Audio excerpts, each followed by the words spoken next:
30 seconds.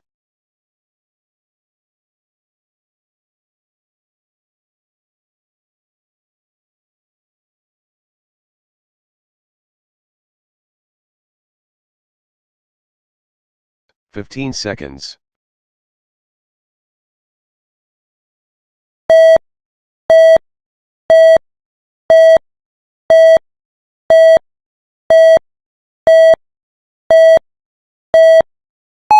تلك حدود الله ومن يطع الله ورسوله يدخله جنات تجري من تحتها الأنهار خالدين فيها وذلك الفوز العظيم ومن يعص الله ورسوله ويتعد حدوده يدخله نارا خالدا فيها وله عذاب مهين. Assalamualaikum warahmatullahi wabarakatuh. Alhamdulillahilladzi hadana lihadza wa ma kunna linahtadiya laula an hadanallah. Laqad ja'at rusul rabbina bil haqq wa nudu an tilkumul jannatu uristumuha bima kuntum ta'malun.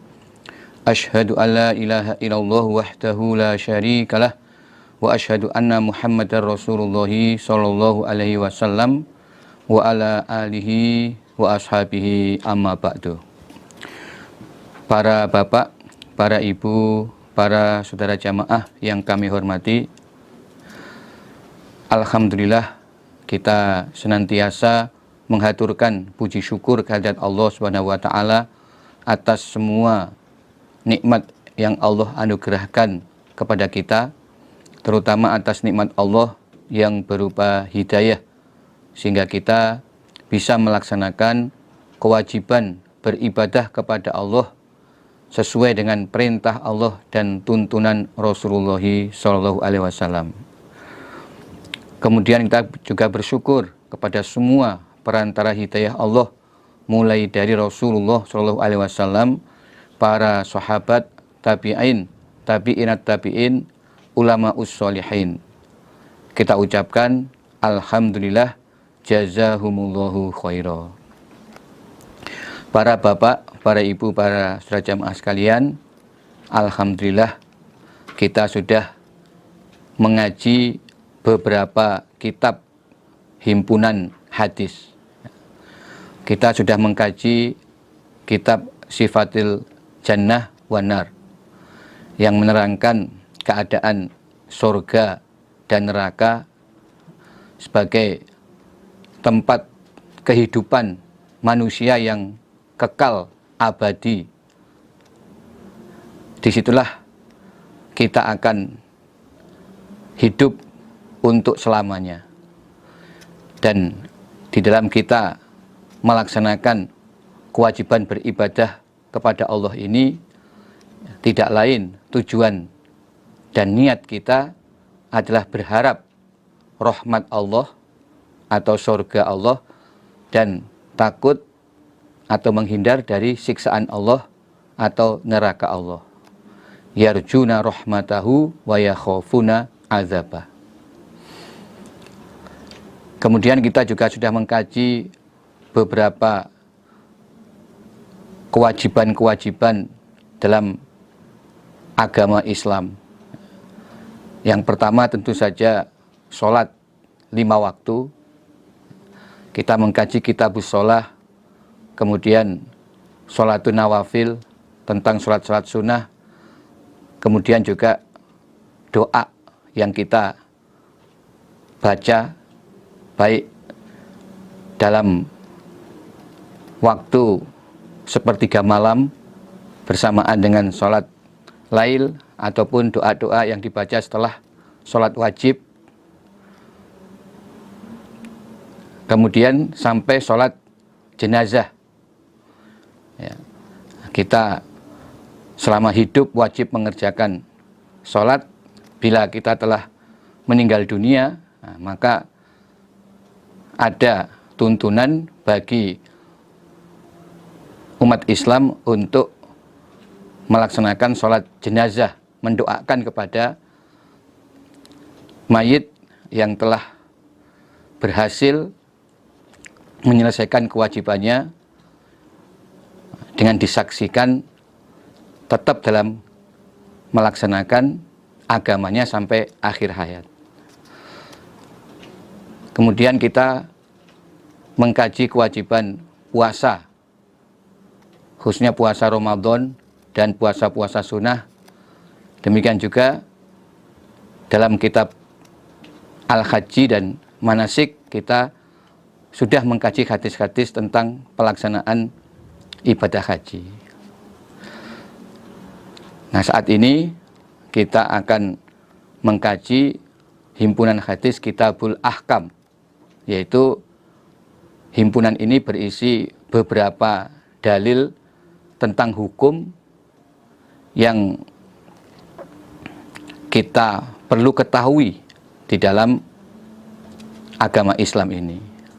Ini merupakan himpunan yang sangat terbatas, hukum yang dicantumkan dalam kitab ini yang merupakan serba-serbi berbagai hukum. Selanjutnya Bapak, Ibu dan para saudara jamaah sekalian, setelah kita mengkhatamkan beberapa kitab hadis himpunan ini, tentu kewajiban kita untuk mengkaji lebih lanjut berbagai macam syariat dalam agama kita yang bisa kita kaji secara lengkap dalam kitab-kitab hadis, diantaranya adalah hadis dalam Kutubus Sittah, yaitu hadis Sahih Bukhari, hadis Sahih Muslim, kemudian hadis Sunan Abi Dawud, Sunan At-Tirmidzi, Sunan An-Nasai, dan Sunan Ibnu Majah.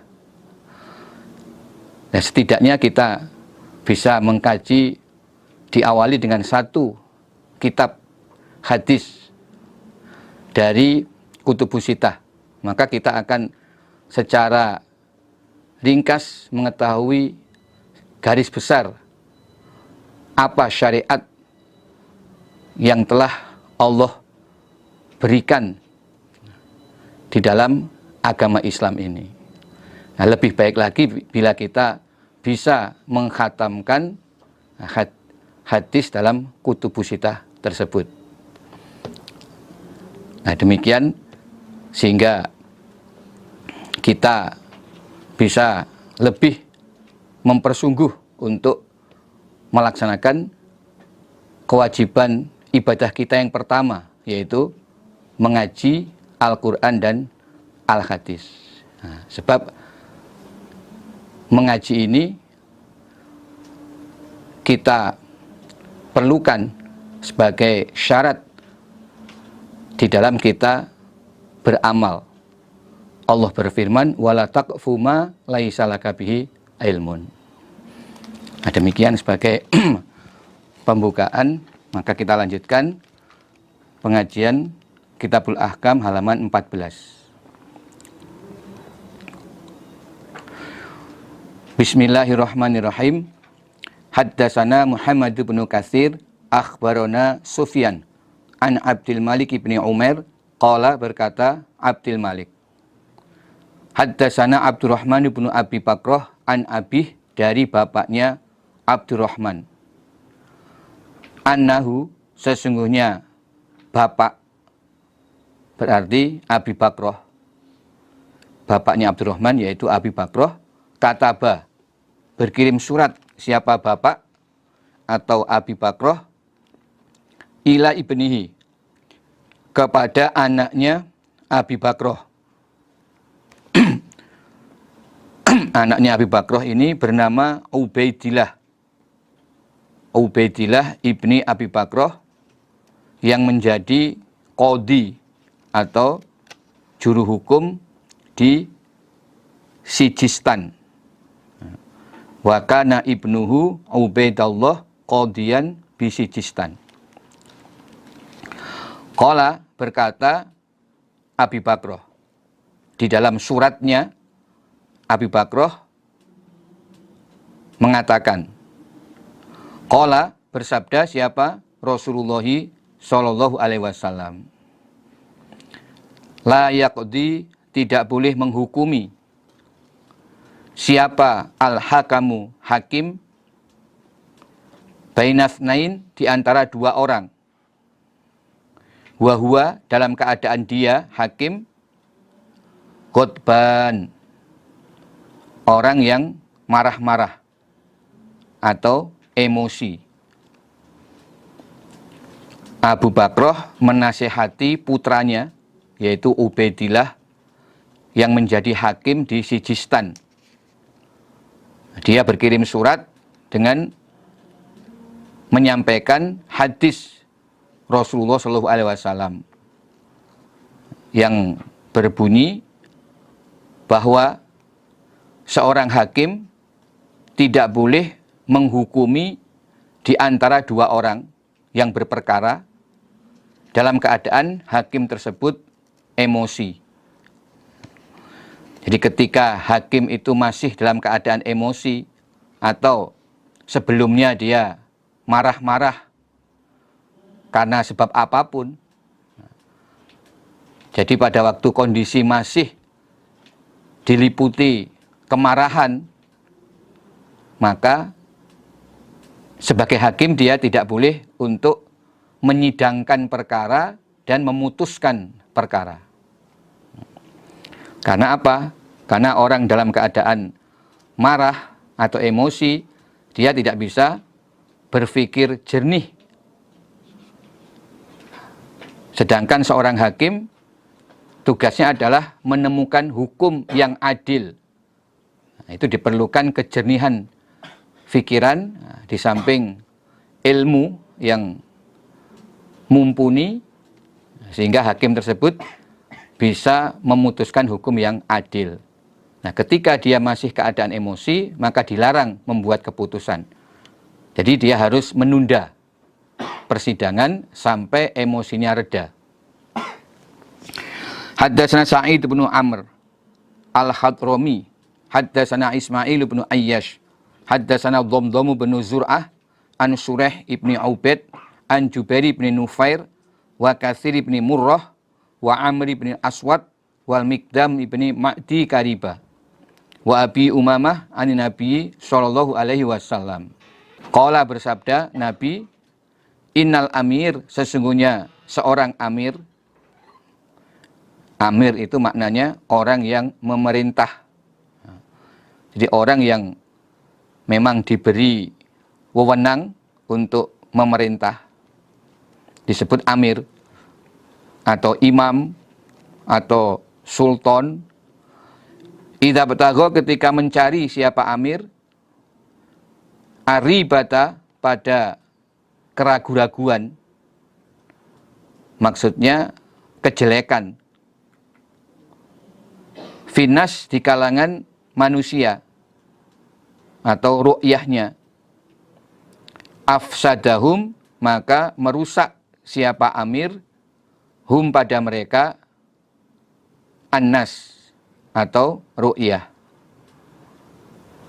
Seorang amir atau seorang imam, ketika dia mencari kejelekan atau kesalahan di kalangan ru'yahnya, berarti dia telah merusak kepada ru'yahnya.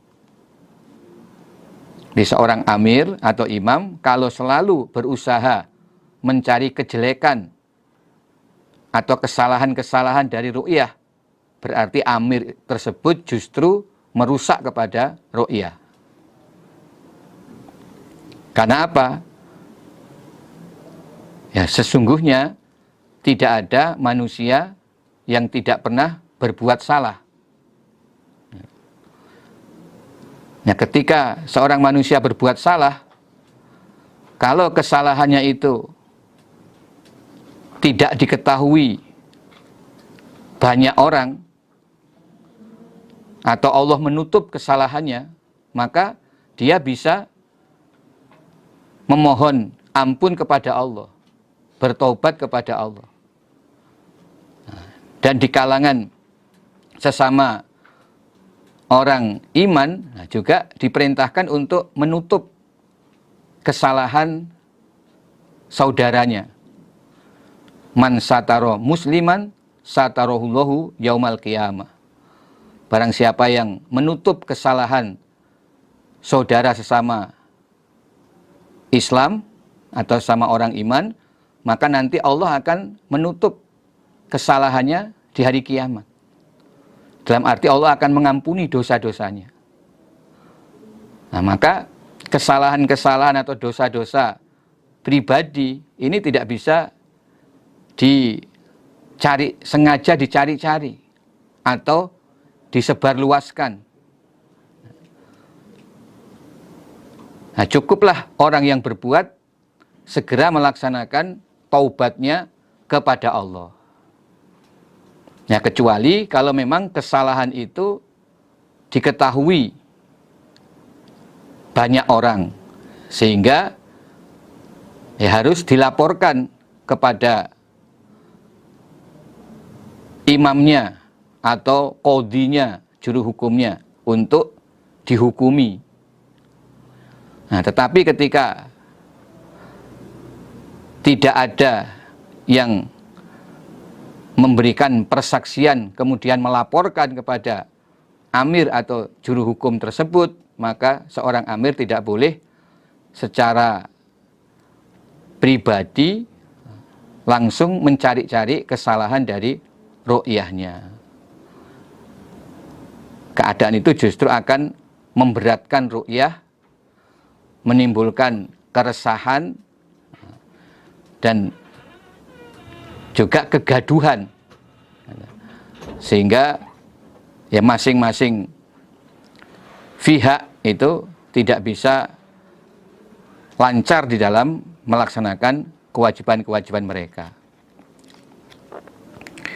Haddatsana Dawud bin Sulaiman al-Askari, haddatsana Muhammad bin Ali Abu Hashim ibni Abi Khidash al-Mausili qala haddatsana Muhammad bin Mihsan an Ibrahim bin Abi Ablah an Abdillah bin Ad-Dailami an Hudzaifah qala Hudzaifah qala bersabda siapa Rasulullah sallallahu alaihi wasallam, la yaqbalu tidak menerima siapa Allah li sahibi bid'atin pada pelaku bid'ah. Bid'ah itu maknanya model baru, atau sama dengan al-ihdats, ya. Perkara-perkara dalam urusan ibadah yang tidak ada contohnya dari Rasulullah SAW, atau yang baru dibuat aturannya. Ini sama dengan dalam halaman 3. Dalam kitab ini halaman 3, Nabi bersabda, man ahdatsa fi amrina hadza ma laisa fihi fahuwa raddun. Barang siapa yang membuat perkara baru di dalam urusan kami Nabi, yaitu urusan beribadah kepada Allah. Jadi yang dimaksud perkara baru itulah disebut bid'ah. Istilahnya bid'ah. Itu model baru dalam urusan peribadatan kepada Allah. Nah, dalam hadis ini diterangkan Allah tidak menerima kepada pelaku bid'ah sauman pada ibadah puasanya. Wala juga tidak sholatan pada ibadah sholatnya. Wala juga tidak sodakotan pada ibadah sodakohnya. Wala juga tidak hajjan pada ibadah hajinya. Wala juga tidak umrotan pada ibadah umrohnya. Wala juga tidak jihadan pada ibadah jihadnya. Jihad atau berjuang di jalan Allah. Wala juga tidak sorfan ibadah sunnahnya. Wala juga tidak adlan ibadah wajibnya. Atau ini bisa dibalik. Wala sorfan juga tidak ibadah wajibnya. Wala adlan dan juga tidak ibadah sunnahnya. Jadi antara sorfan dan adlan ini bisa dibolak-balik. Yakhruju keluar siapa sahibi bid'ah minal Islam dari agama Islam. Kama takhruju sebagaimana keluar apa asy'aratu seutas rambut atau sepotong rambut minal ajin dari adonan roti. Allah tidak menerima bagi pelaku bid'ah ya, ibadah puasanya, sholatnya, sodakohnya, hajinya, umrohnya, jihadnya, ibadah wajib maupun ibadah sunnahnya. Nah, yang dimaksud Allah tidak menerima adalah Allah tidak memberikan pahala dari ibadah puasa, sholat, sodakoh, haji, umroh, ibadah wajib ataupun ibadah sunnah. Karena apa? Karena dia pelaku bid'ah. Jadi di dalam ibadah kepada Allah, ya, Allah sudah menetapkan syariat atau cara ibadah yang harus dikerjakan oleh hamba Allah. Ya. Sudah ada model cara ibadah yang Allah tentukan, seperti sholat. Ya. Allah sudah memerintahkan umat Islam untuk sholat mengikuti sholatnya Rasulullah SAW. Kemudian Nabi pun bersabda, "Shollu kama ra'aitumuni usolli." Sholatlah kalian sebagaimana kalian melihat aku sholat. Nabi juga sudah perintah umatnya supaya sholat mengikuti sholatnya Nabi.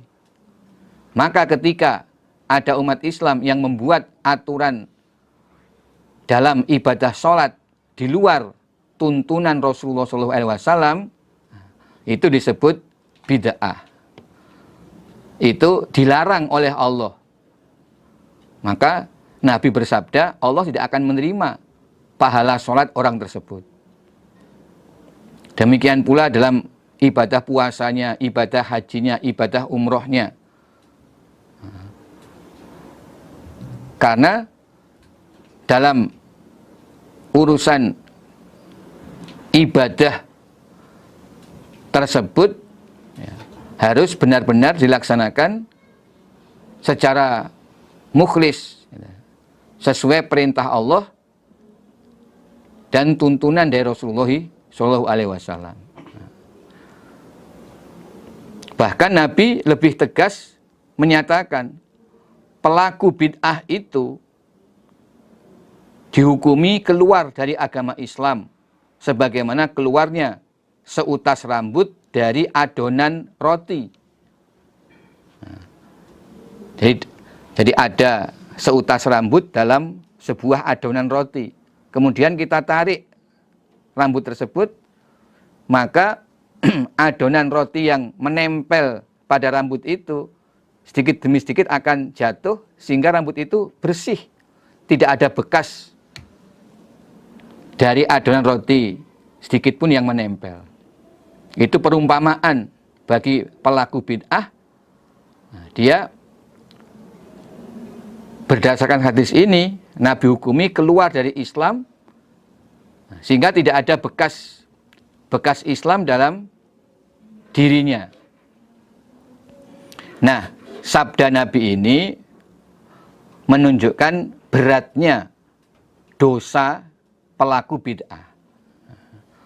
Jadi Nabi menandaskan dia keluar dari Islam sebagaimana keluarnya seutas rambut dari adonan.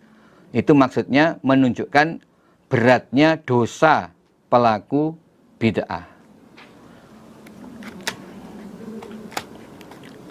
Bid'ah tersebut bisa menghapus pahala dari amal-amal ibadah yang dia kerjakan. Haddatsna Abdullah bin Sa'id, haddatsna Bishr ibnu Mansur al-Khayyat, yaitu Abi Zaid an Abil Mughirah an Abdullah bin Abbas qala Rasulullah sallallahu alaihi wasallam, aba menolak siapa Allah, ayyaqbala bahwa menerima siapa Allah, amala sahibi bid'atin pada amalnya pelaku bid'ah, hatta yada'a sehingga meninggalkan siapa pelaku bid'ah, bid'atahu pada bid'ahnya, pada amal bid'ahnya. Allah menolak untuk menerima pengamalan pelaku bid'ah. Maksudnya memberikan pahala dengan berbagai macam kefadholannya pahala kepada pelaku bid'ah sampai dia meninggalkan bid'ahnya. Ya. Jadi sampai dalam dia melaksanakan sholat, dalam dia melaksanakan ibadah haji, ibadah umroh, ibadah berpuasa, betul-betul sesuai dengan tuntunan Rasulullah SAW. Ya. Yang tentu dapat kita ketahui dari hasil kita mengaji hadis-hadis Nabi. Ya, kalau dalam hal ibadah yang dimaksud ini ibadah mahdhoh, ya, yaitu yang murni ibadah seperti sholat, puasa, zakat, haji, umroh, itu disebut ibadah mahdhoh. Memang amalan yang ditujukan untuk melaksanakan kewajiban ibadah kepada Allah. Tidak ada hubungannya dengan manusia. Karena ada juga ibadah seperti berakhlakul karimah atau dalam kita bermuamalah, mengadakan hubungan sesama manusia. Itu juga ada aturan-aturan ibadah. Itu bukanlah ibadah mahdhoh. Jadi kalau selain ibadah mahdhoh, maka boleh membuat aturan-aturan selama tidak bertentangan dengan hukum Allah dan Rasul. Tetapi untuk ibadah mahdhoh ini tidak boleh menambah aturan baru, kecuali tuntunan ibadah yang sudah dicontohkan oleh Rasulullah SAW. Nah, segala bentuk aturan baru atau pembaruan dalam ibadah mahdhoh, itulah yang disebut bid'ah. Jadi kalau bukan urusan ibadah mahdhoh atau tidak ada kaitan dengan ibadah, itu ya tidak ada bid'ah. Ya, contohnya di zaman Nabi tidak ada tidak ada kendaraan.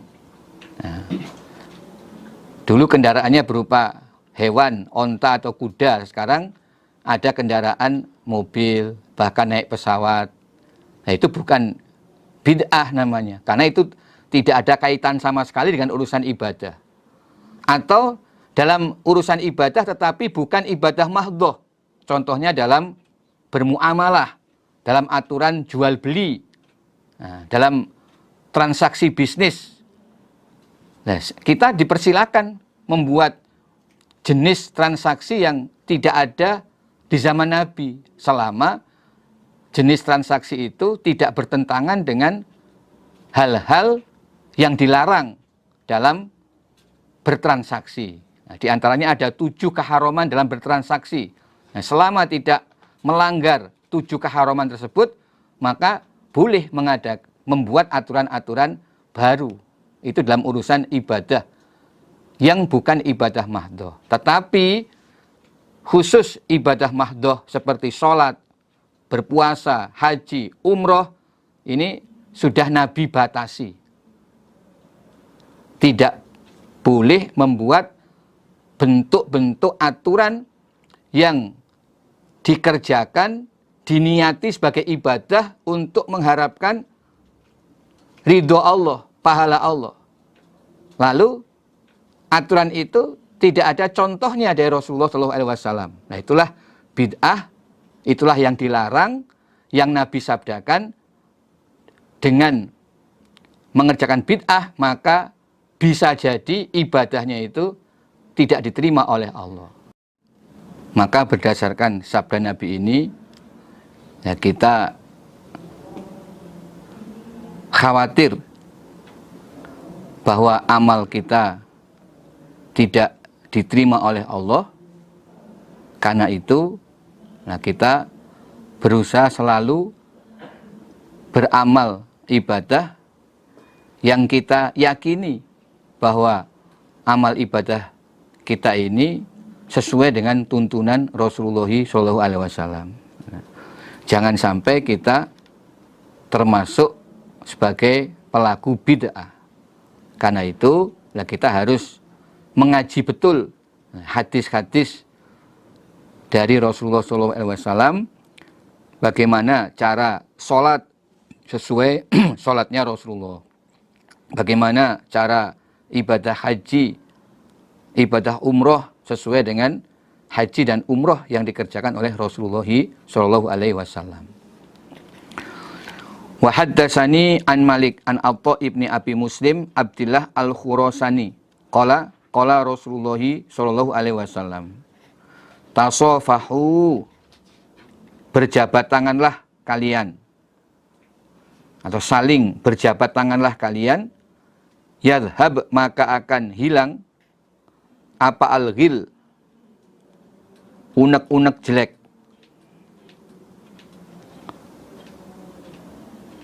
Watahadau, dan saling memberi hadiahlah kalian. Tahabu, maka akan saling mencintai kalian. Watadhab, dan akan hilang apa asyahna, yaitu dendam dan dengki. Asyahna itu dengki dan dendam. Salinglah berjabat tangan, maka unek-unek jelek yang ada di dalam hati akan hilang. Dengan berjabat tangan akan membersihkan isi hati yang jelek terhadap saudaranya. Dan salinglah memberi hadiah kalian, maka akan tumbuhlah rasa cinta di antara kalian, dan akan hilang sifat dengki atau dendam yang tersimpan di hati kalian. Nabi menganjurkan untuk menjaga kerukunan, persaudaraan, sehingga tidak ada iri, dengki, dendam, dan unek-unek yang jelek di kalangan sesama Muslim. Maka supaya memperbanyak saling berjabat tangan dan saling memberikan hadiah. Wa haddatsani an Malik an Ibnu Syihab an Urwah ibni Zubair an Aisyata zaujin Nabi sallallahu alaihi wasallam. Annaha, sesungguhnya Aisyah, qalat, berkata siapa Aisyah, ma khuyira, tidak disuruh memilih siapa Rasulullah sallallahu alaihi wasallam fi amrain, di dalam 2 perkara, qattu, sama sekali, illa, kecuali, akhoda, mengambil siapa Nabi, aisarohuma, pada yang lebih mudah dari keduanya. yang lebih mudah dari dua perkara. Malam yakun, selama tidak ada apa perkara yang lebih mudah. Malam yakun, selama tidak ada apa perkara yang lebih mudah. Isman, dosa. Fa'ingkana, maka jika ada apa perkara yang lebih mudah, atau apa aisaruhuma, adalah isman, dosa, karena maka ada siapa Nabi, ab'adanas, lebih menjauhnya manusia, lebih menjauhnya manusia, minhu, dari aisarohuma, atau dari perkara yang lebih mudah.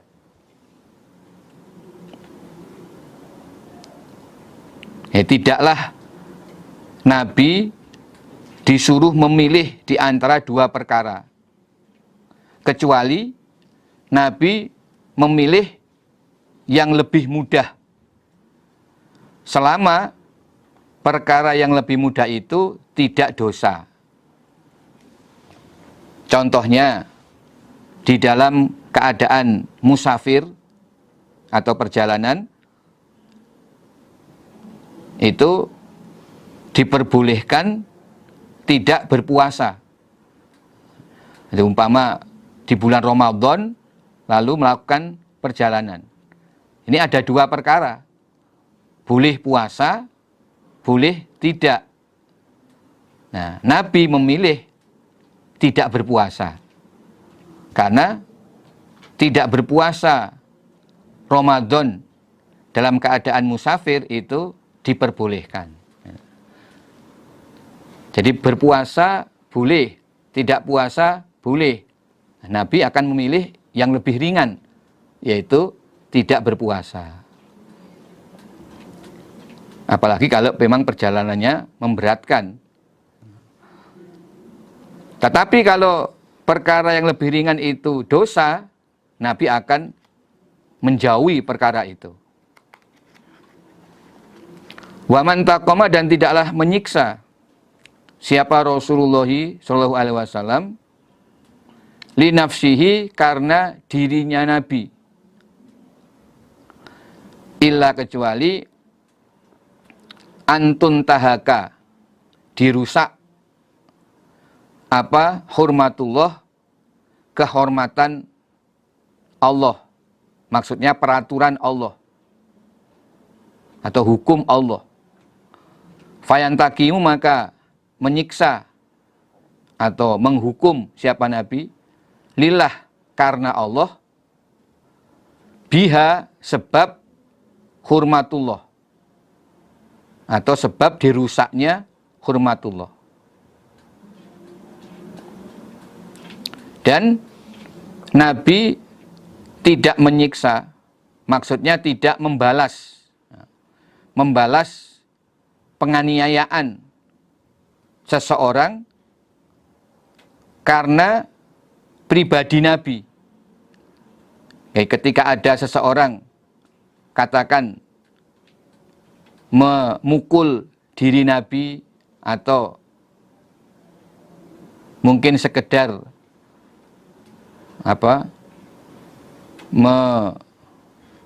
mendorong diri Nabi,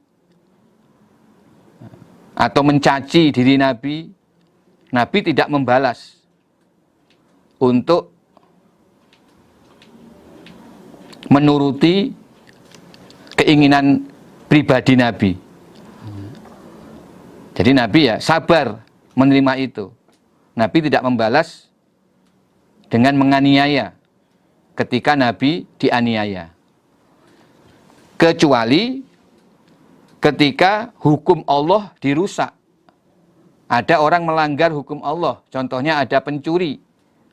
Maka Nabi akan menegakkan hukum karena Allah. Nabi akan memotong tangan si pencuri itu. Jadi kalau hukum Allah yang dirusak, Nabi akan bertindak menghukumi berdasarkan hukum Allah. Tetapi ketika diri pribadi Nabi dianiaya, Nabi tidak akan membalas penganiayaan itu karena menuruti keinginan pribadi. Haddatsana Abdullah, haddatsani Abi, haddatsana Abu Amir, haddatsana Hisham, yakni Ibn Sa'ad an Sa'id bin Abi Hilal, an Rabi'ah bin Saif, an Abdullah bin Amr, an Nabi sallallahu alaihi wasallam. Qala, bersabda Nabi, ma min muslim, tidak ada seorang Islam, yamutu, yang mati, siapa muslim, yaumal jum'ah, pada hari Jumat, au lailatal jum'ah, atau pada malam Jumat, illa, kecuali waqahullah, menjaga pada muslim siapa Allah, fitnatal qabri, pada fitnah di alam kubur. Fitnah di alam kubur maksudnya adalah pertanyaan malaikat di alam kubur. Tidak ada seorang muslim yang mati pada hari Jumat, siang hari Jumat, atau malam Jumat. Jadi Kemis malam Jumat, mulai maghrib ya, sampai terbit fajar di hari Jumat, itu namanya malam Jumat. Mulai terbit fajar sampai sebelum terbenam matahari di hari Jumat, itu disebut hari Jumat.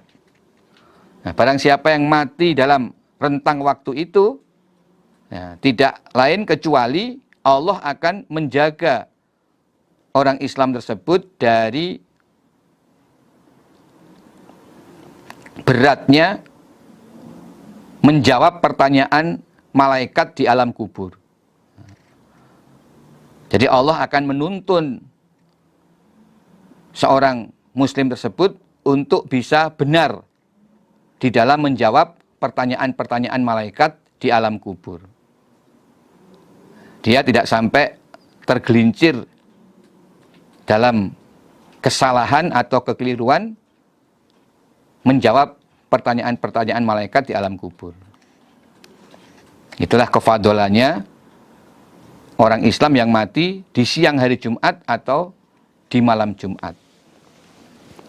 Haddatsana Abdullah, haddatsani Abi, haddatsana Waqi', haddatsana Dawud al-Audi, an Abi Hurairah qala, qala Rasulullah sallallahu alaihi wasallam, la yaqumanna, janganlah berdiri sungguh siapa ahadukum, salah satu kalian, ila sholah, pada sholat, wabihi, dalam keadaan dengannya ahad, azan, ada gangguan, yaitu min ghaid, berupa berak, maksudnya apa? Kebelet berak, au baul, atau kencing, maksudnya kebelet atau rasa ingin untuk kencing. Janganlah seseorang dari kalian berdiri untuk mengerjakan sholat dalam keadaan dia ada rasa keinginan untuk berak atau kencing. Jadi ketika kebelet atau ada rasa keinginan berak atau kencing, maka jangan mengerjakan sholat. Sehingga di waktu sholat keadaannya menahan keinginan berak atau kencing. Itu bisa mengganggu kekhusyuan orang sholat. Maka Nabi melarang. Jadi bagaimana ketika seseorang sudah merasa akan kencing atau berak, maka ya segera mendatangi hajatnya itu. Ya, segera kencing dulu atau berak dulu, baru kemudian mengerjakan sholat. Agar sholatnya tidak terganggu kekhusyuannya. Hadatsana Abdullah, hadatsani Abi, hadatsana Aswad bin Amir, qala, berkata Aswad, hadatsana Hasan yakni Ibnu Shalih. Hadatsana bercerita kepada kami Aswad, siapa Al-Hasan, yakni menghendaki siapa Aswad ibnu Sholih. Yang dimaksud Aswad adalah Hasan ibnu Sholih. An ibni Abi Laila an Atha an Abi Hurairah an Nabi sallallahu alaihi wasallam. Qala, bersabda Nabi, idza dhaha, ketika menyembelih korban, siapa ahadukum, salah satu kalian, falyakul, maka hendaklah memakan siapa ahad, min udhiyatihi, dari hewan sembelihan korbannya. Hewan sembelihan korbannya ahad.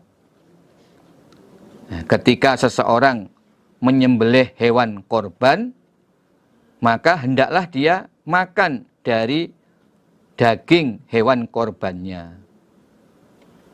Maksudnya, dia boleh memakan daging dari hewan yang dia sembelih sebagai korban. Jadi di sini ada kalimat perintah falyakul, itu maksudnya perintah yang berarti memperbolehkan atau memberi izin. Jadi ketika seseorang menyembelih korban, dia boleh memakan daging dari hewan korban yang dia sembelih itu.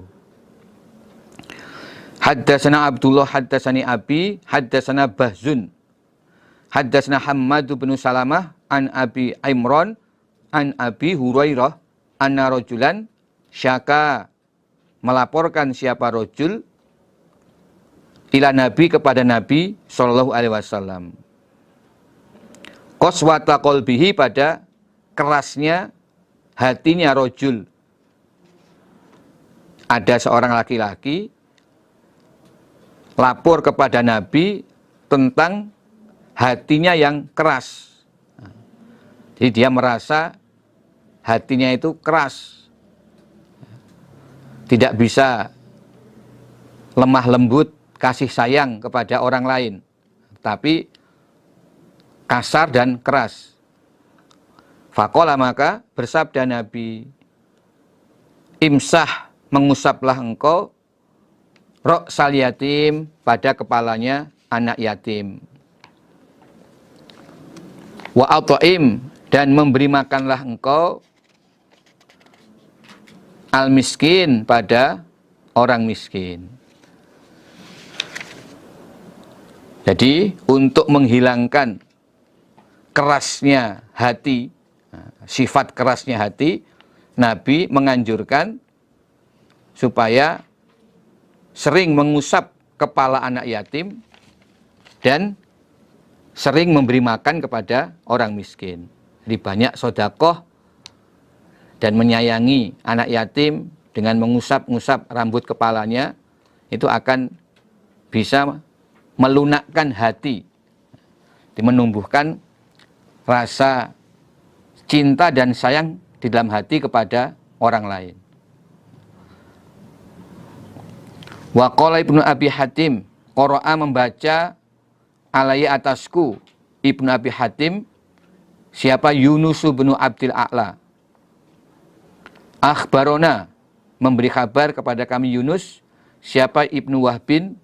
Akhbaroni Syabib bin Sa'ad an Abil Jauza an Ibni Abbas, qala, berkata Ibnu Abbas, qala, bersabda siapa Rasulullah sallallahu alaihi wasallam, lau rahima, seandainya menyayangi siapa Allah min qaumi Nuh, dari kaum Nabi Nuh, ahadan, kepada seseorang, la rahima, niscaya menyayangi siapa Allah imro'atan, pada seorang wanita, lamma ro'at, ketika melihat siapa wanita itu,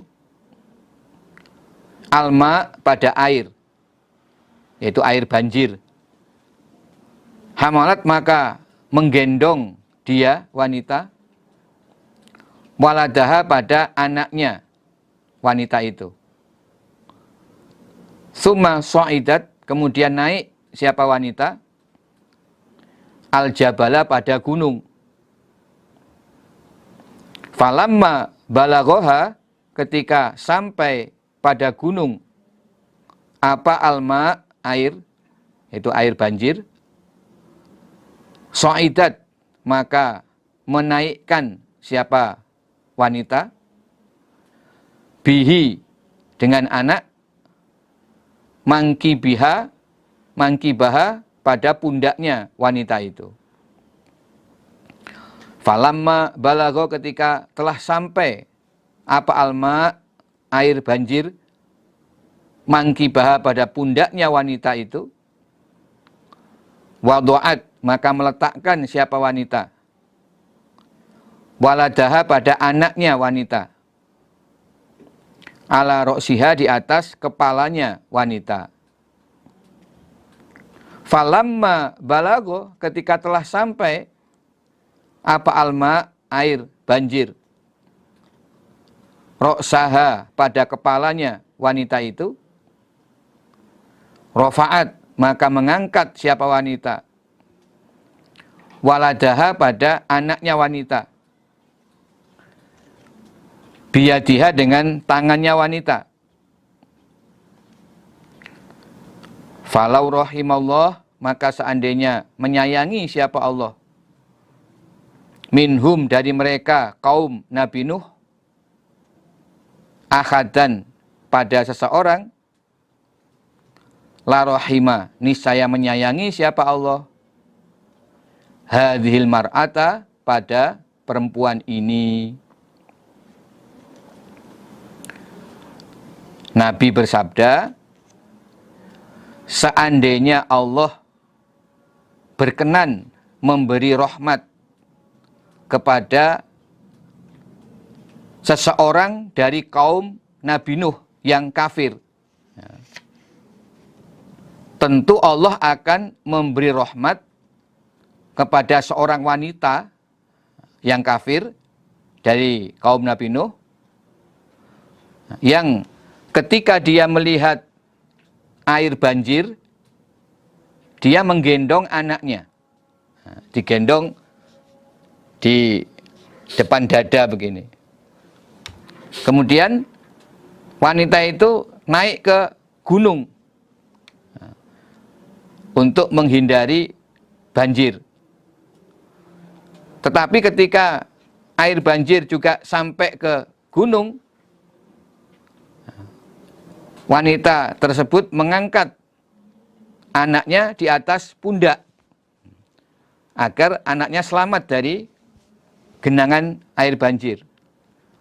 Tapi ketika air banjir mencapai pundaknya, pundak wanita itu, maka dia meletakkan anaknya di atas kepalanya. Nah, disunggi di atas kepala. Walaupun dia sudah terrendam di air banjir, ya, sampai kepalanya, tapi anaknya tetap selamat di atas kepalanya. Nah, ternyata ketika air banjir juga sudah menenggelamkan kepalanya, maka wanita tadi mengangkat anak tersebut dengan kedua tangannya. Jadi angkat begini. Tujuannya agar anaknya selamat. Walaupun wanita itu mati tenggelam dilanda banjir. Itu menunjukkan betapa besarnya kasih sayang wanita tersebut sebagai seorang ibu kepada anaknya. Ya. Sampai detik akhir kehidupannya, dia tetap berusaha menyelamatkan anaknya. Walaupun dirinya sendiri sudah tidak bisa tertolong, tenggelam air banjir. Nah, dia masih berusaha agar anaknya bisa selamat. Tapi toh dengan demikian, ya anaknya tetap tidak selamat. Ya, karena banjir itu menggenangi seluruh dunia. Sampai semua orang kafir mati tenggelam. Kecuali orang iman yang ikut dalam perahu Nabi Nuh yang selamat. Selain itu semua mati tenggelam. Termasuk wanita dan anaknya. Nah, tetapi dalam hadis ini Nabi menjelaskan begitu besarnya kasih sayang seorang ibu ya, yang kafir kepada anaknya. Nah, seandainya Allah bisa memberikan rahmatnya kepada orang kafir dari kalangan kaum Nabi Nuh, maka yang Allah pilih untuk mendapatkan rahmatnya Allah itu adalah wanita tersebut. Nah, tetapi sudah menjadi ketentuan Allah bahwa rahmat atau kasih sayang Allah itu hanya Allah berikan kepada orang-orang yang beriman. Wa kanallahu bil mu'minina rahima. Jadi Allah itu hanya memberikan rahmat kepada orang-orang yang beriman. Allah tidak bisa memberikan rahmatnya kepada orang yang kafir. Ya. Karena itu ya walau bagaimanapun besarnya kasih sayang ibu kepada anaknya, tapi Allah tetap tidak bisa memberi rahmat kepada ibu tersebut. Karena ibu itu tergolong orang yang kafir kepada Allah.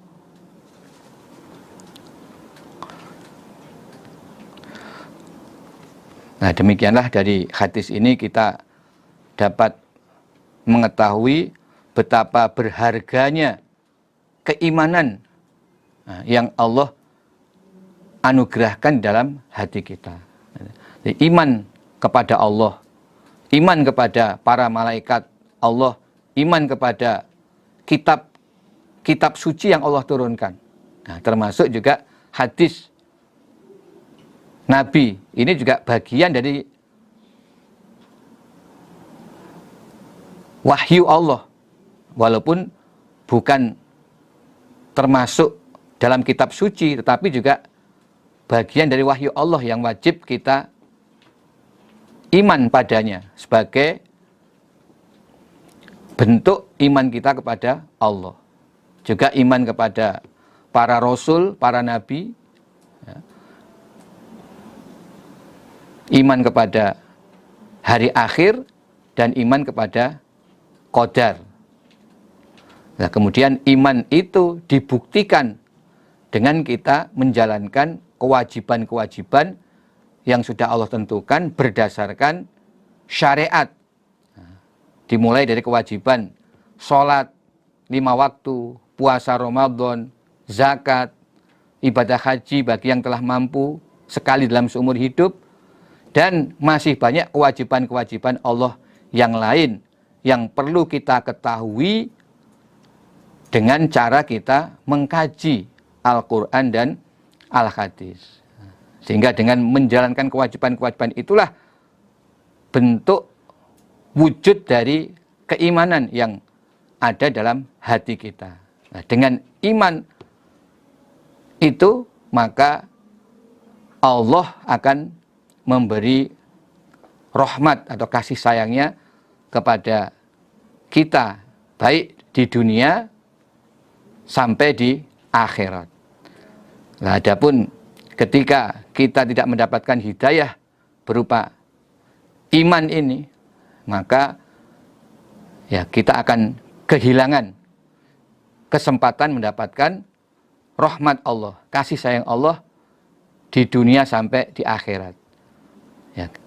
Bagi orang yang tidak beriman hanya berhak mendapatkan rahmat Allah di dunia saja, yaitu karena Allah punya sifat Ar-Rahman.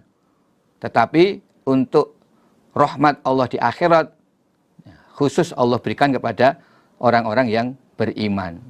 Jadi orang beriman itu berhak mendapatkan rahmat Allah di dunia sampai di akhirat. Demikian Bapak, Ibu, para saudara jamaah sekalian, kita istirahat sejenak.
Mari kita lanjutkan.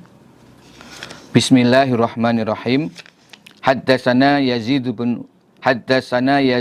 haddatsana Hammad bin Salamah an Asim ibni Abi Najud an Abi Shalih an Abi Hurairah radhiyallahu an qala Rasulullah sallallahu alaihi wasallam, innallaha, sesungguhnya Allah, layarfa'u, niscaya mengangkat siapa Allah, ad-darajata, pada derajat, lil abdis sholih, bagi hamba yang solih, yaitu hamba yang beriman, fil jannati, di dalam surga. Fayaqulu, maka berkata hamba, ya Rabbi, wahai Tuhanku, anna li hadhihi, bagaimanakah li bagiku, hadhihi, ini derajat. Fayaqulu, maka berfirman Allah, bistighfari waladik, sebab istighfarnya atau memintakan ampunnya, waladika, anakmu, laka, kepadamu. Allah mengangkat derajat seorang hamba yang solih atau hamba yang beriman di dalam surga. Jadi contohnya, seorang hamba yang beriman, menurut hisaban amalnya, dia mendapat derajat ke 60, surga tingkat 60. Nah, tiba-tiba dia dimasukkan ke surga tingkat 90. Jadi ada kenaikan 30 derajat. Maka hamba yang solih tersebut berkata kepada Allah, wahai Allah, bagaimana saya bisa mendapatkan derajat yang setinggi ini? Kalau berdasarkan hisaban hanya tingkat 60 saya ini, tapi kok bisa dapat surga tingkat 90? Karena apa? Allah menjawab, tingginya derajat itu karena anakmu yang memintakan ampun kepadamu. Tingginya derajat adalah sebab istighfarnya anakmu terhadapmu. Ya, ketika engkau meninggal dunia, anakmu berdoa memohon pengampunan untukmu. Nah, doa anakmu itulah yang menjadi tambahan pahala atas amalmu. Nah, maka doanya anak yang solih itu termasuk amal jariyah, amal yang pahalanya terus mengalir walaupun orang tuanya sudah meninggal dunia. Dan itu nanti akan Allah beritahukan di surga, berupa naiknya derajat orang tua di dalam surga. Haddatsana Muhammad bin Ubaid, haddatsana Aban ibnu Ishaq, Anis Sobbah ibni Muhammad, an Murrah al-Hamadani, an Abdillah bin Mas'ud, qala, berkata Abdillah bin Mas'ud, qala, bersabda siapa Rasulullah sallallahu alaihi wasallam, innallaha, sesungguhnya Allah, qasama, telah membagi siapa Allah, bainakum, di antara kalian, akhlaqakum, pada akhlak kalian, kama qasama, sebagaimana membagi siapa Allah, bainakum, di antara kalian, arzaqakum, pada beberapa rezeki kalian. Allah membagi akhlak di antara kalian sebagaimana Allah membagi rezeki di antara kalian. Jadi akhlak atau watak, tabiat seseorang itu juga merupakan bagian pemberian dari Allah sebagaimana rezeki. Jadi ada orang yang diberi rezeki banyak, ada yang sedikit. Demikian juga ada orang yang mendapat kebaikan akhlak banyak, sementara orang lain hanya Allah beri kebaikan akhlak yang sedikit. Jadi pembagian akhlak dari Allah ini sebagaimana pembagian rezeki. Dalam arti pembagian akhlak dan rezeki ini Allah tidak pilih orang iman, akhlak baiknya banyak, rezekinya banyak. Orang kafir, akhlak baiknya sedikit, rezekinya sedikit. Tidak selalu demikian. Nah, jadi Allah membagi akhlak, tobiat atau watak asli kepada manusia ini tidak pandang iman atau kafir. Sehingga bisa jadi ada orang kafir yang dapat bagian akhlak baik yang banyak. Bisa jadi. Atau sebaliknya ada orang iman yang dapat pembagian akhlak baik hanya sedikit. Sebagaimana orang iman dapat rezeki yang sedikit. Nah, demikianlah Allah membagi akhlak di kalangan umat manusia. Wa inallah, dan sesungguhnya Allah yu'ti, memberi siapa Allah, ad-dunya, pada dunia, man, kepada orang, yuhibbu, yang senang siapa Allah, waman, dan kepada orang, la yuhibbu, yang tidak senang siapa Allah.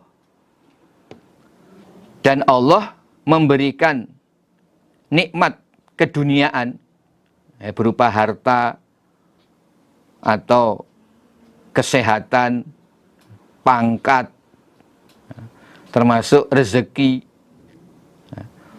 itu kepada orang yang Allah cintai, yaitu orang iman, juga kepada orang yang tidak Allah cintai, yaitu orang kafir.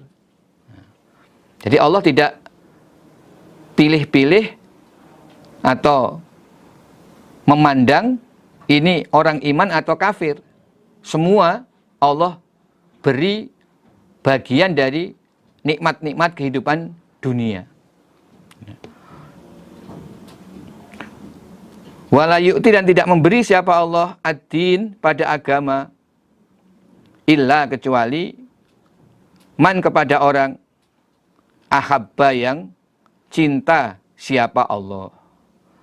Dan Allah tidak memberikan kefahaman agama kecuali orang yang Allah cintai, yaitu orang yang beriman. Faman, maka barang siapa atohu, yang memberi, hu, pada man, hu, pada orang, siapa Allah, ad-din, pada agama, faqad ahabbahu, maka sungguh mencintai siapa Allah, hu, pada orang tersebut. Barang siapa yang Allah beri kefahaman agama atau keimanan, berarti Allah mencintai orang tersebut. Jadi dalam hadis ini Allah menjelaskan bahwa pemberian Allah berupa keimanan atau agama hanya Allah berikan khusus kepada orang yang Allah cintai. Sedangkan pemberian Allah berupa kenikmatan-kenikmatan dunia, termasuk rezeki dan akhlak atau watak atau tobiat, itu Allah berikan kepada semua manusia, dengan Allah tidak membedakan antara orang iman dan kafir.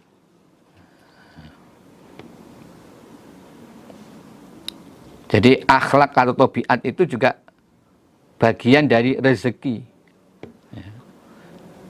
Nah, hanya bagi orang iman, dengan imannya kepada Allah, kemudian menumbuhkan rasa takwa kepada Allah, akan bisa memperbaiki akhlaknya. Jadi orang iman, akhlaknya itu bisa berubah dengan keimanan, ketakwaan yang Allah berikan. Dan memang seharusnya ya,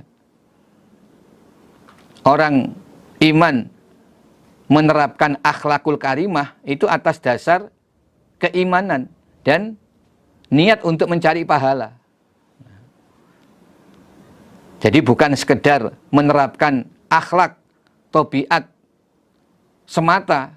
Karena kalau hanya berdasar akhlak, tabiat semata, itu sesungguhnya atau pada dasarnya semua manusia juga sudah diberi oleh Allah. Itu bagian dari rezeki, seperti sifat kejujuran, sifat amanah. Itu bagian dari rezeki. Orang kafir pun banyak yang jujur, banyak yang amanah. Kadang orang iman ada yang tidak jujur, tidak amanah, bisa jadi. Nah, tetapi dengan keimanan, ketakwaan pada Allah, nah, kita diperintah untuk jujur, diperintah untuk amanah.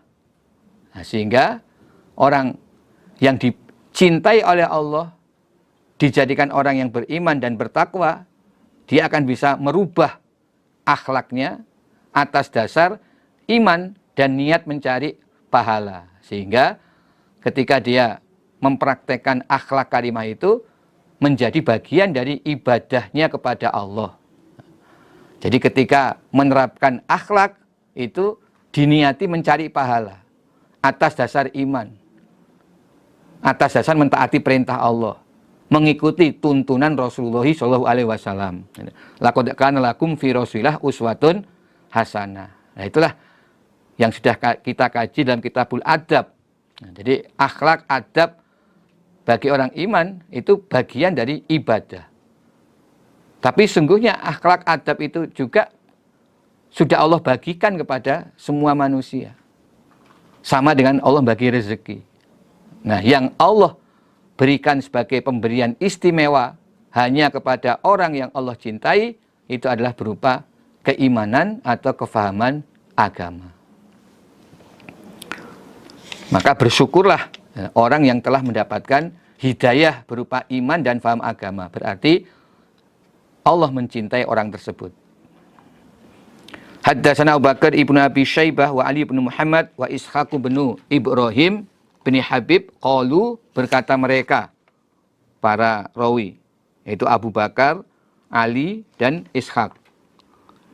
Haddatsana Abu Muawiyah haddatsana A'mash an Ibrahim anil Aswad an Aisyata qalat, berkata Aisyah, qala bersabda siapa Rasulullah sallallahu alaihi wasallam, inna atyabama akalar rajulu, sesungguhnya lebih baiknya apa-apa akala yang memakan siapa ar-rajul, seorang laki-laki, adalah min kasbihi, dari hasil kerjanya. Wa inna waladahu, dan sesungguhnya anaknya rajul, min kasbihi, termasuk dari hasil kerjanya rajul. Sebaik-baiknya apa-apa yang dimakan oleh seseorang adalah dari hasil kerjanya. Jadi bukan dari pemberian orang lain, apalagi dari hasil meminta-minta, itu haram. Tetapi rezeki yang paling baik adalah dari hasil kerja sendiri. Jadi hadis ini menganjurkan kepada seorang muslim untuk bekerja. Ya, untuk bekerja. Bekerja itu juga bagian dari ibadah. Karena hasil kerja itu akan menjadi rezeki yang terbaik untuk dimakan. Dimakan dari hasil keringatnya sendiri. Itu adalah hasil yang terbaik. Berarti juga mendapat pahala yang terbaik. Kemudian untuk diketahui bahwa anak itu bagian dari hasil kerja orang tua. Berarti harta anak itu juga bagian dari hasil kerja orang tua. Maka orang tua berhak untuk makan dari hasil kerja anaknya. Jadi orang tua berhak makan dari hasil kerja anaknya. Karena anak itu merupakan bagian dari hasil kerja orang tua. Jadi orang tua punya hak atas hasil kerja anak. Tapi ini juga terbatas hak untuk kebutuhan pokok, ya, seperti makan. Karena dalam hadis ini kan yang disebut makan, ma'akala rojulu, tentang makan. Orang tua juga berhak makan dari hasil kerja anaknya tanpa izin anaknya. Tetapi kalau mengambil harta milik anak itu tetap tidak boleh. Jadi untuk hak kepemilikan antara anak dan orang tua itu masing-masing punya hak sendiri-sendiri yang sudah diatur. Tidak bisa orang tua mengambil sekehendaknya atas harta milik anaknya. Jadi yang diterangkan dalam hadis ini terbatas makan atau kebutuhan pokok dari orang tua itu bisa dicukupi dari hasil kerja anaknya. Tapi di luar kebutuhan pokok tetap masing-masing dari anak dan orang tua punya hak atas harta pribadi. Haddatsna Hisham ibnu Ammar, haddatsna Ismail ibnu Ayyash an Bajir ibn Sa'ad an Khalid ibn Ma'dan anil Mikdam ibni Ma'di Kariba Az-Zubaidi an Rasulillahi sallallahu alaihi wasallam. Qala, bersabda Nabi, ma kasaba, tidaklah bekerja siapa ar-rajul, seorang laki-laki, kasban, pada suatu pekerjaan, atau iyaba, yang lebih baik, min amaliyatih, dari pekerjaan tangannya rajul. Tidaklah seseorang bekerja dengan mendapatkan hasil pekerjaan yang lebih baik daripada pekerjaan yang dia lakukan sendiri. Jadi amaliyatih maksudnya pekerjaan yang dia lakukan sendiri. Bukan berarti pekerjaan itu harus dikerjakan dengan tangan. Bukan. Maksudnya yadih itu dia lakukan sendiri, bukan hasil pemberian orang lain. Jadi hasil kerja yang terbaik adalah dari hasil bekerja sendiri, bukan pemberian orang lain atau hasil minta-minta. Wa ma anfaqa, dan apa-apa yang menafkahkan atau membiayai siapa ar-rajul, seorang laki-laki, ala nafsi, atas dirinya rajul, wa ahli, dan istrinya rajul, wa waladi, dan anaknya rajul, wa khadimihi, dan pelayannya rajul, fahuwa, adapun ma, adalah sodakotun, sodakoh. Maksudnya berpahala. Jadi apa saja yang dinafkahkan oleh seorang laki-laki atas dirinya sendiri, ya, contohnya dia membeli baju, dia membeli makanan untuk dia makan sendiri, dan untuk keluarganya atau istrinya, membeli makanan untuk istrinya, membeli baju untuk istrinya, juga untuk anaknya dan pelayannya, maka semua itu merupakan sodakoh. Jadi mendapat pahala sebagaimana sodakoh. Ya, walaupun itu sebenarnya kewajibannya. Nah, jadi seseorang mengeluarkan uang untuk membeli makanan yang dia makan sendiri. Makanan yang menyehatkan, vitamin, membeli baju, membeli kendaraan, itu juga menjadi sedekah bagi dirinya sendiri. Maksudnya Allah juga memberikan pahala atas uang yang dia keluarkan untuk mencukupi kebutuhan pokok dirinya, istrinya, anaknya, maupun pelayannya. Berarti sedekah itu bukan hanya sedekah fi sabilillah, ya. Tapi diawali justru dari sedekah untuk dirinya sendiri.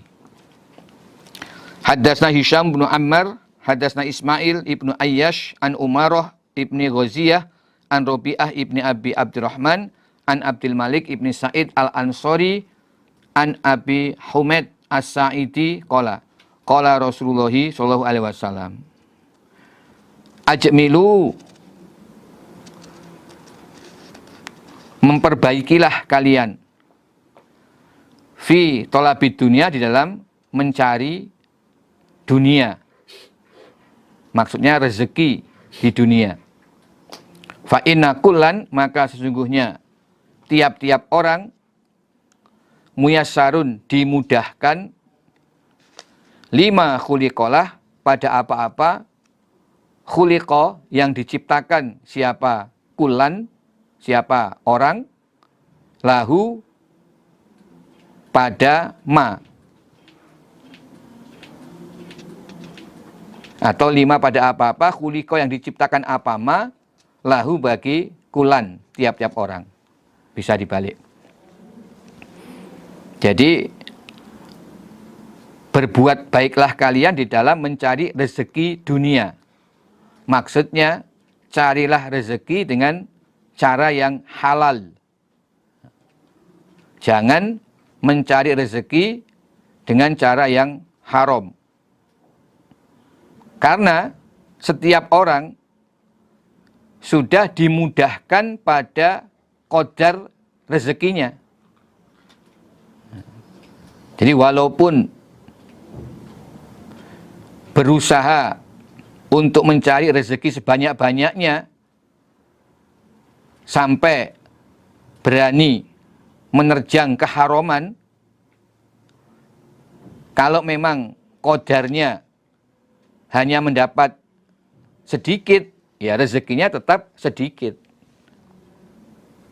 Nah sebaliknya, walaupun dalam bekerja ya secara sederhana, ya, tidak menyita, menghabiskan waktu dan kegiatan, karena sebagian waktu untuk ibadah, sebagian kegiatan untuk melaksanakan kewajiban-kewajiban ibadah, sehingga sisa waktu yang ada itulah yang digunakan untuk mencari dunia.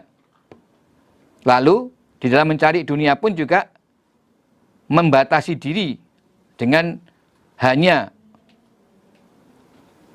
mengambil yang halal atau menggunakan cara yang halal. Nah, tidak mau mengambil yang haram dan tidak menggunakan cara yang haram. Dia batasi diri. Waktunya terbatas, kegiatannya terbatas, lingkupnya juga terbatas pada yang halal saja. Tetapi kalau memang qadarnya dapat rezeki banyak atau kaya, ya tetap dia akan mendapatkan rezeki sesuai dengan qadarnya. Karena setiap orang sudah dimudahkan oleh Allah pada qadarnya. Nah, jadi jatah rezeki itu sudah ada qadarnya. Maka tidak perlu berlebihan sampai menerja yang haram. Nah, tetapi harus bisa membatasi diri secukupnya dan mencukupkan diri dengan yang halal. Nah, jangan sampai mengatakan cari yang haram saja sulit, apalagi yang halal. Nah, itu tidak boleh diikuti. kata-kata itu.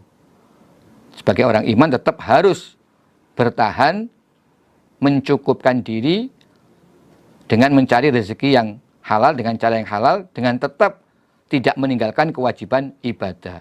Toh jatah rezeki sudah ada qadarnya dan tidak akan bisa lepas dari qadar itu.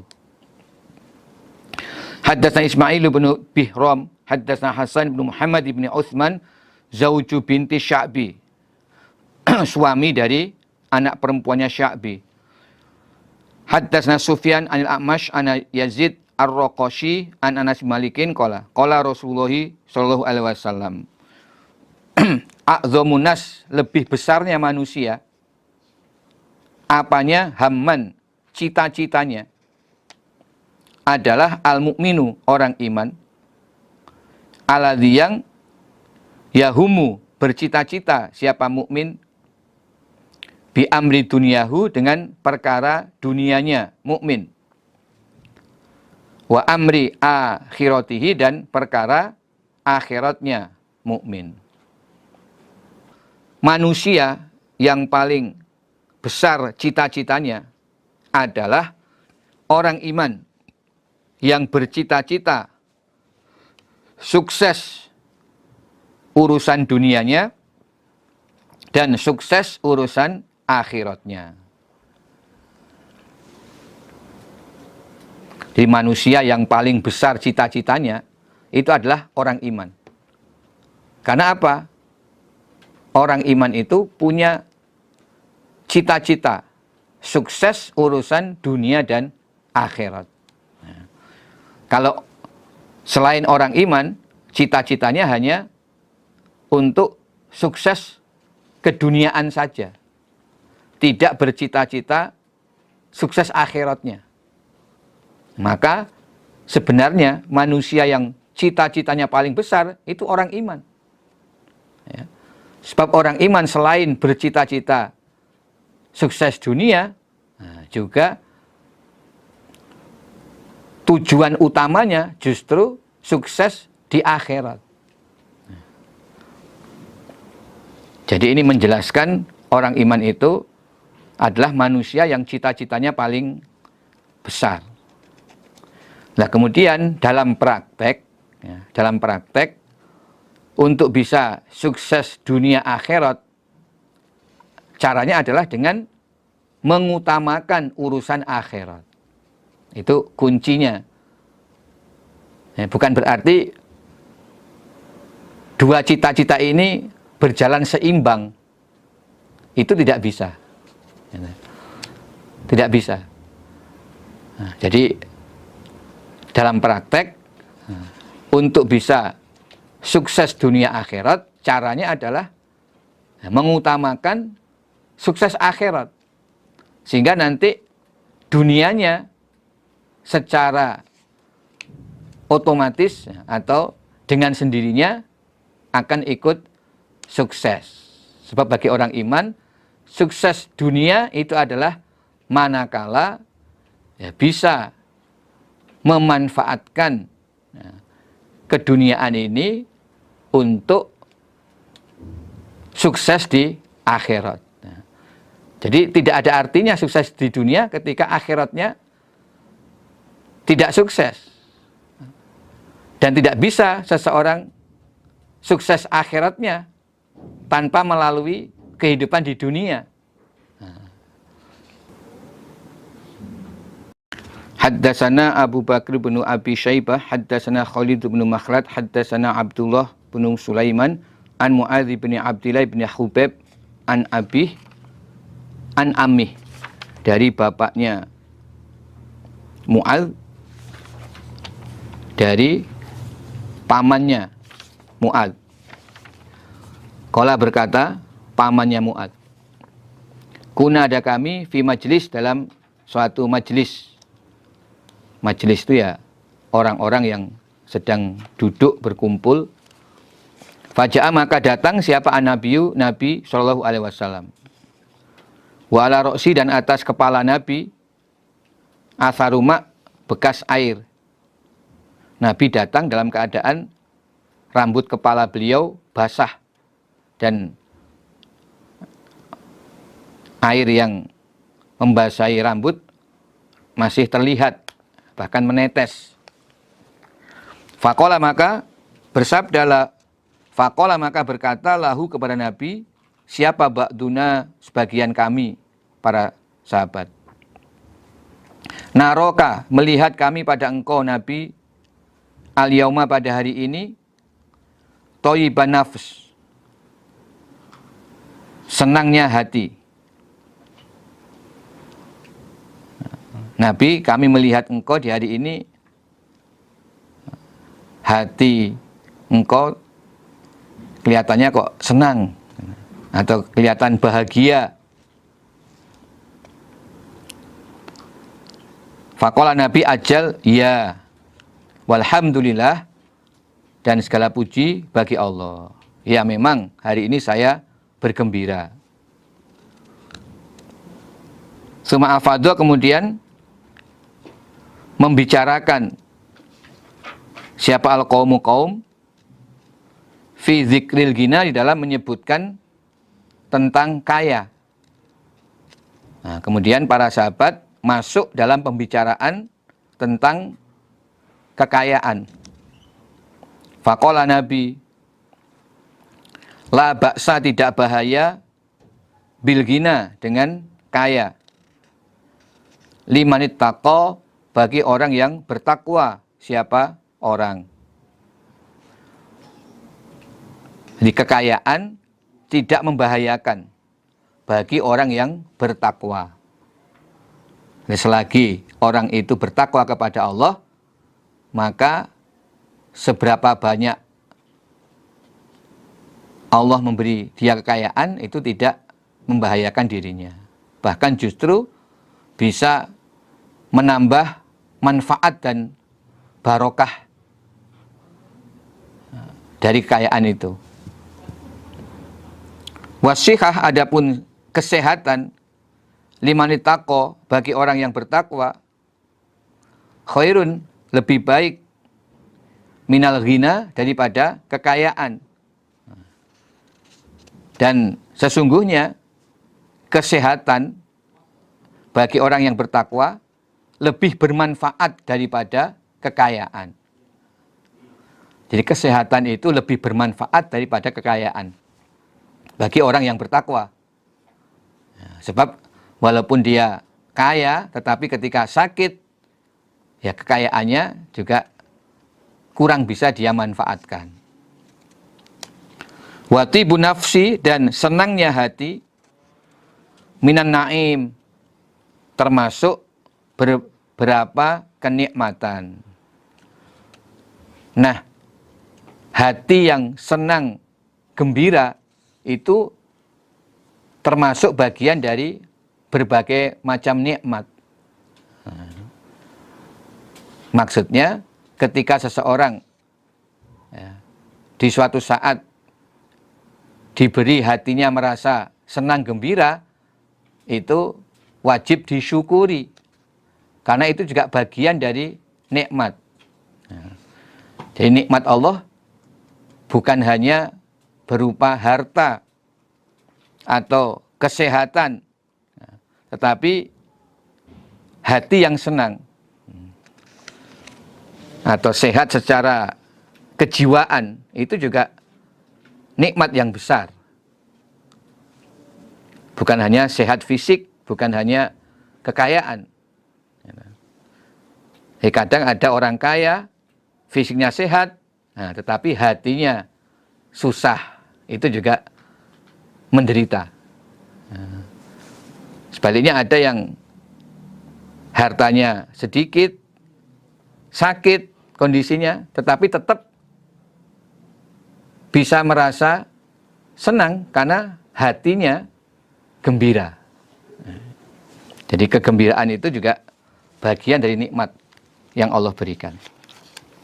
Haddatsana Ismail bin Abdillah qala haddatsani Ibnu Wahab an Yunusa an Ibnu Syihab qala haddatsani Urwa bin Zubair ana Aisyah radhiyallahu anha qalat, berkata Aisyah, lammas tukhlifah, ketika dijadikan khalifah siapa Abu Bakar As-Siddiq, Abu Bakar As-Siddiq, Qala, maka berkata siapa? Abu Bakar. Laqad alima, sungguh telah tahu siapa kaumku. Ana hirfati, sesungguhnya pekerjaanku. Lam takun, tidak ada apa pekerjaan. Tu'jizu, melemahkan apa pekerjaan. An ma'unati, ahli, dari membiayai keluargaku. Wasyugiltu, dan disibukkan aku bi amril muslimin, dengan urusannya orang-orang Islam atau perkaranya orang-orang Islam. Fa sayakulu, maka akan memakan siapa alu Abi Bakrin, keluarga Abu Bakar, min hadzal mal, dari ini harta, yaitu harta sabilillah atau baitul mal. Wayah tarifu, dan bekerja siapa Abu Bakar lil muslimin, bagi orang Islam, fihi, di dalam harta.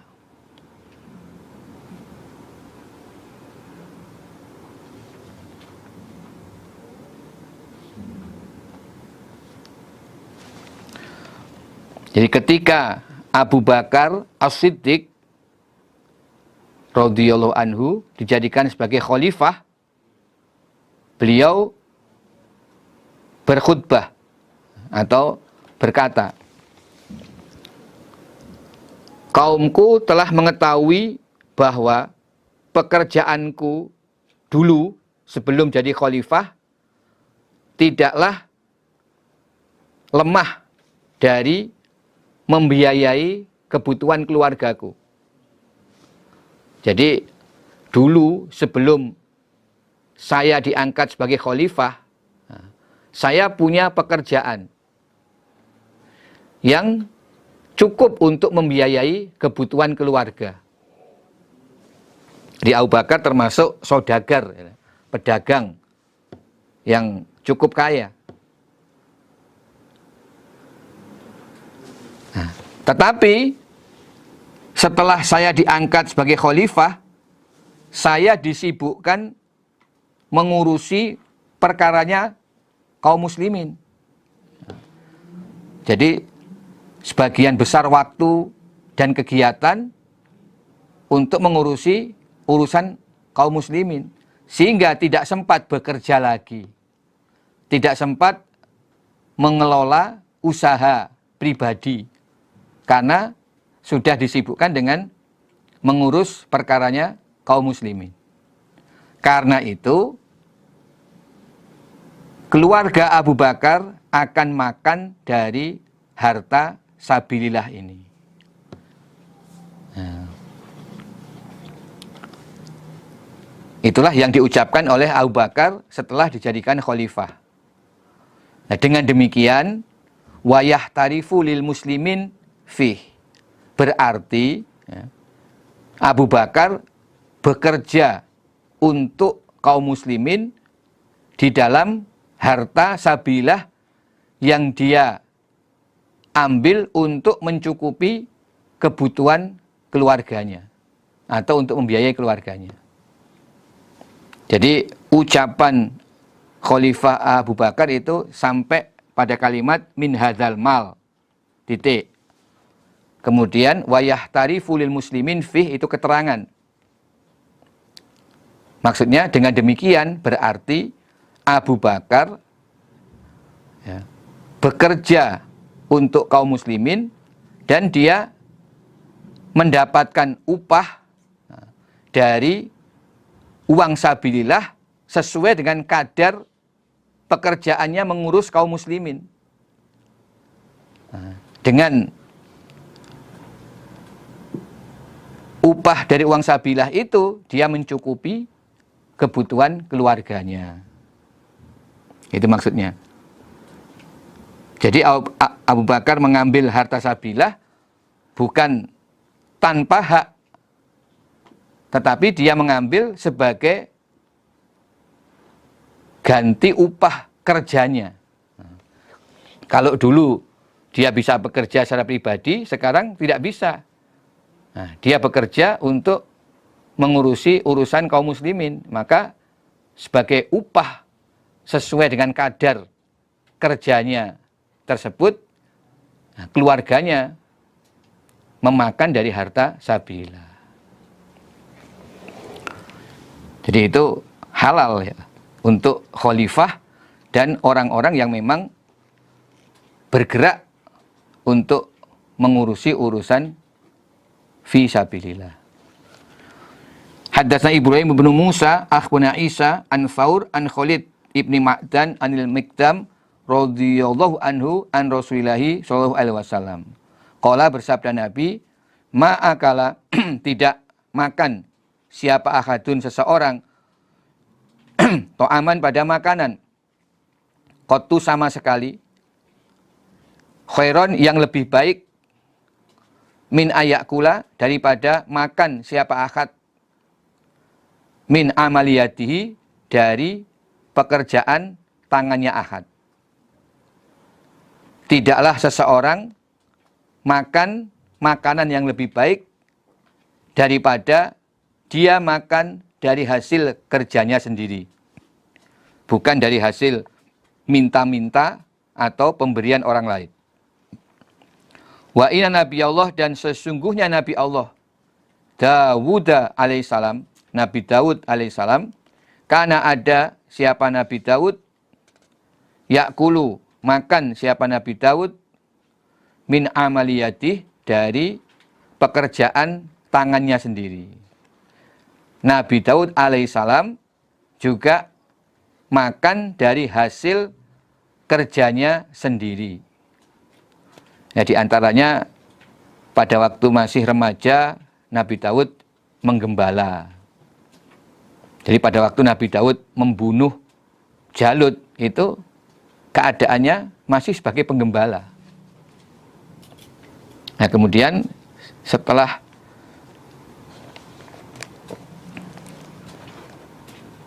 menginjak dewasa, Nabi Daud itu punya keahlian ya, dengan kekuatannya bisa membuat baju perang atau baju besi.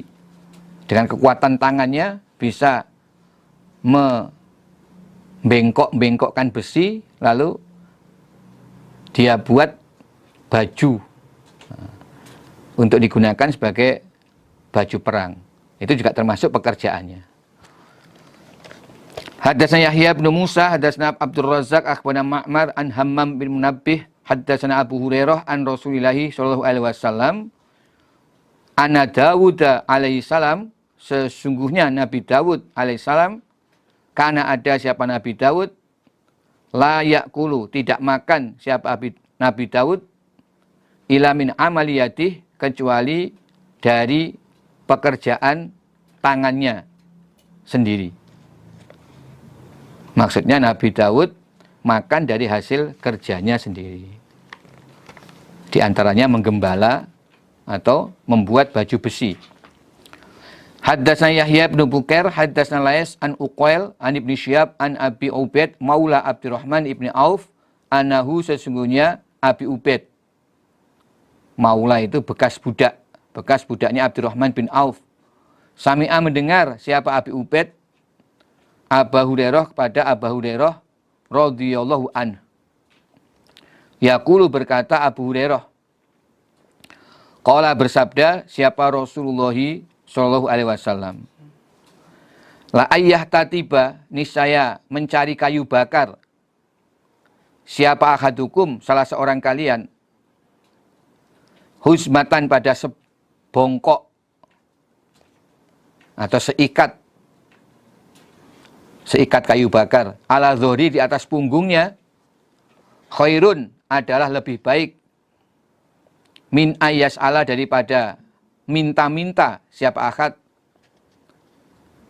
ahadan pada seseorang yang lain, fayu'tiyahu maka memberi siapa orang lain, hu pada ahadukum, au yamna'ahu, atau mencegah siapa ahadan atau orang lain itu, hu pada ahadukum.